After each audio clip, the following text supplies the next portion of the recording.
Alright, welcome to TryHackMe's Advent of Cyber. It is the last day, day 24. No videos are up, so I figured I'd just throw it out there if anyone needs assistance. So, McSkitty has learned a lot about how Grinch Enterprises operates and wants to prepare for any future attacks from anyone who hates Christmas. From a forensics analysis they did, she noticed that the Grinch Enterprises perform some malicious activities. She wants to perform these on the same machine they compromised to understand her adversaries a little bit better.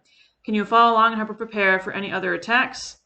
So we will understand post-exploitation, how passwords are stored on Windows, how to dump password from LSAS process on Windows, and crack password hashes. All right, so basically people will, after post-exploitation, after they gain unauthorized access, they will aim to do the following: escalate their privileges and maintain persistence within that target environment. I'm not going to read this word for word, but let's get into it. So it's about password hashing. Password hash represents the original password that has been converted to another form. It uses a mathematical algorithm, and there's different algorithms. You have your message digest, your SHAs, which is your secure hashes, and they talk about 256 here.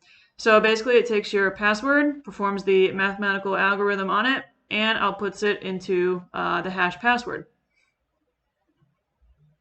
Random characters using the MD5 algorithm. Okay, using password hashing allows systems to verify whether passwords are correct without storing the original password. If an attacker gets access to a system that stores clear text passwords, they can easily use these passwords for malicious purposes. However, if the passwords are hashed, it can be difficult for an attacker to retrieve the clear text passwords. All right. One-way function, very difficult to retrieve. Okay. Authentication and hashing. Windows stores various credentials in the SAM database. Commonly, credentials such as user passwords are stored as hashes within the SAM database.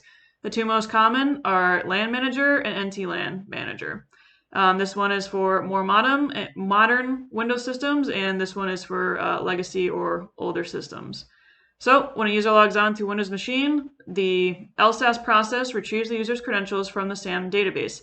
It compares this against the hashed form of the user's password, and basically if the hash matches the user's input, that's the hash that's stored in the SAM database, then the user can successfully log on.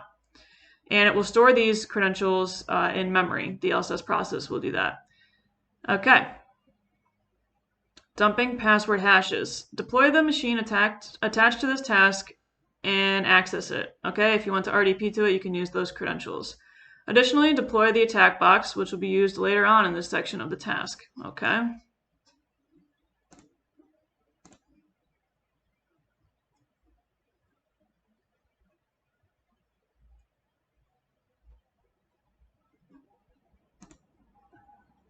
All right.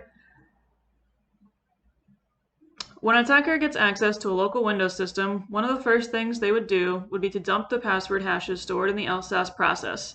And since the LSAS process has to interact with the SAM database and store credentials in memory, it usually runs with more privileges than the standard user. For an attacker to interact with LSAS, they need to have high privileges.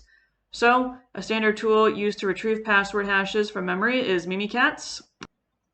It has a bunch of different modules that we can use for this one, and we will be using this one for this module. So it says go ahead and open PowerShell. All right. And navigate to Mimikatz.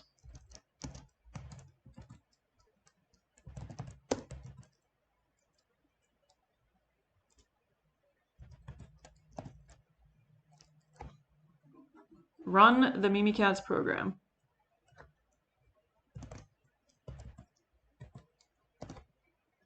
Okay. Use the following command to check if you have the appropriate privileges to run on the program. Okay.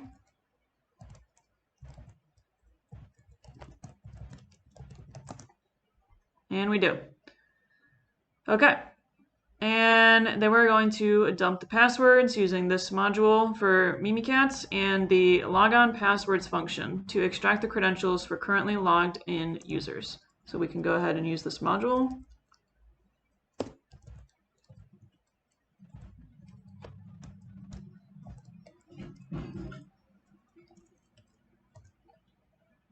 Okay, and it has dumped all of the credentials stored in memory.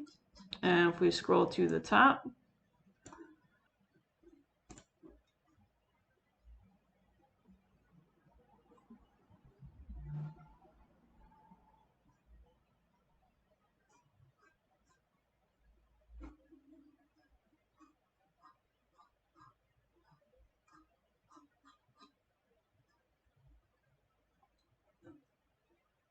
and here is our user who is logged on, Emily. So what is the username of the other user on the system? Right here we can see it's Emily. What is the NTLM hash of this user? That's this right here. You can copy and paste it over. And what is the password for this user? So how do we get to that? Let's read. So now we need to crack this password hash. So it says we're going to use John the Ripper. And to use it, we will start the attack box and copy the NTLM hash and put it into a text file called hash.txt. So we can go ahead and copy this.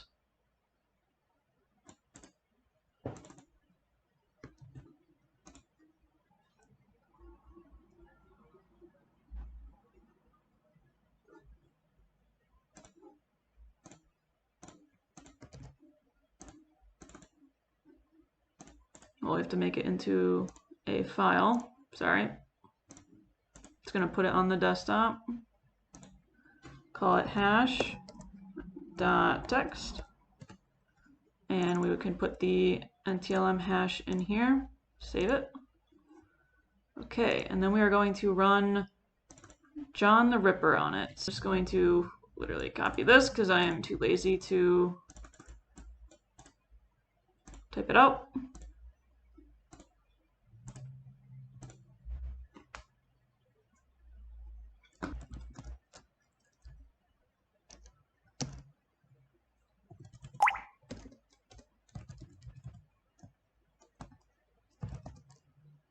Okay, run that again. Session completed. Okay. The TAC format equals NT is used to represent the type of hash. We're telling it we're using the NTLM hash. User share wordlist rocku.txt is the word list containing the input passwords that will be hashed by John and compared against our hash.